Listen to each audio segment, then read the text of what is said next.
marriage had not worked out. Carmel, to all appearances the kind of soft, maternal creature who, you would have sworn would make the ideal wife and mother, combined with this a possessiveness so clinging that it threatened to drown her family like warm treacle. The eldest girl had gone first, off into the blue with a casually defiant announcement that she had got a job in Canada. The second daughter had torn herself loose at 19 and followed her Air Force husband to Malta without a backward look.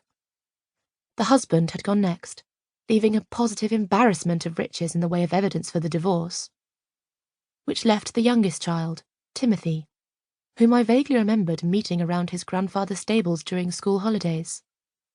A slight, darting, quicksilver boy with a habit of sulky silences, readily forgivable in any child exposed to the full blast of his mother's devotion. She was moaning comfortably over him now, having disposed, as far as I had been able to follow her, of her dressmaker, her doctor, her current escort, her father, my mother, 2 more cream cakes, and for some reason which I cannot now remember, the Postmaster General. And as a matter of fact, I don't know what to do. He's being so difficult. He knows just how to get on my nerves. Dr. Schwab was saying only yesterday. Timmy's being difficult? Well, of course. Not that his father wasn't just the same. In fact, his father started the whole thing.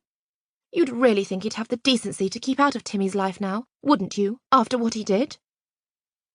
Is he coming back into Timmy's life? My dear, that's the whole point. It's all just come out, and that's why I'm so upset. He's been writing to Timmy, quite regularly, imagine, and now apparently he wants him to go and see him. I said, feeling my way. He's abroad, isn't he, Tim's father? Graham? Yes, he's living in Vienna. We don't write, said Carmel, with what was, for her, remarkable brevity.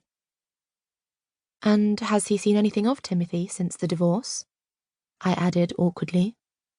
I didn't know what the arrangements were at the time, Aunt Carmel. She said with an irritation momentarily more genuine than any feeling she had shown up to now. For goodness sake, don't call me that. It makes me feel 100. What do you mean you don't know what the arrangements were? Everybody knew. You can't tell me your mother didn't tell you every single detail at the time. I said, more coldly than I had meant to, I wasn't at home, if you remember. I was still in Edinburgh. Well, Graham got access, if that's what you mean by arrangements.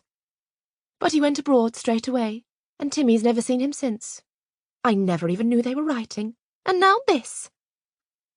Her voice had risen, her blue eyes stared, but I still thought that she sounded aggrieved rather than distressed. I tell you, Timmy just burst it on me the other day. Boys are so thoughtless, and after all I've been to him, father and mother both, all the poor boy has, and all without a word to me. Would you believe such a thing, Vanessa? Would you? I hesitated, then said more gently, I'm sorry, but it seems quite natural to me. After all, Timothy hasn't quarrelled with his father, and it seems a pity to keep them apart. I mean, they're bound to want to see each other now and again, and you mustn't think you mean any the less to him because he sometimes feels the need of his father. It's none of my business, Carmel, and I'm sorry if I sound a bit pompous, but you did ask me. But not to tell me, so underhand, that he should have secrets from me, his mother. Her voice throbbed. I feel it, Vanessa, I feel it here.